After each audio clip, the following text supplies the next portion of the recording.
حضور صلی اللہ تعالی علیہ وسلم کے ایسے معجزات ہیں، آپ کو بخاری مسلم میں حدیث ملے گی کہ نبی پاک صلی اللہ تعالی علیہ وسلم نا کھجور کے تنے کے ساتھ ٹیک لگا کے جمعے کا خطبہ ارشاد فرماتے تھے۔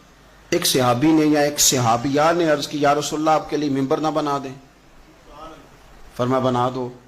3 سیڑھیوں والا ممبر بنا دیا گیا، حضور ممبر پہ جلوہ فراز ہوئے اور جس تنے کے ساتھ ٹیک لگا کے خطبہ دیتے تھے اس کے قریب سے گزر کے گئے تو صحابہ فرماتے ہیں وہ اس طرح رویا جس طرح بچہ رویا کرتا ہے۔ اس کا دل تھا جس نے محسوس کر لیا کہ میں بچھڑ گیا ہوں، اس کی آنکھیں تھیں جس سے اس نے آنسو بہائے، اس کا سینہ تھا جہاں سے ہچکیوں کی آواز آئی تھی، کھجور کا تنا خشک، لیکن حضور قریب سے گزر گئے نا تو وہ رو پڑا کہ مجھے یہ سعادت ملتی تھی تو اب یہ کیا کیفیت ہوئی۔ صحابہ کرام علیہم رضوان فرماتے ہیں ہمیں تو سمجھ نہیں آ رہی تھی کیا ہو رہا ہے، پر جو ان سے پیار کرے وہ تو جانتے ہیں نا کون کون کرتا ہے اور کس کی کیفیت کیا ہے اس کا بھی انہیں پتہ ہے۔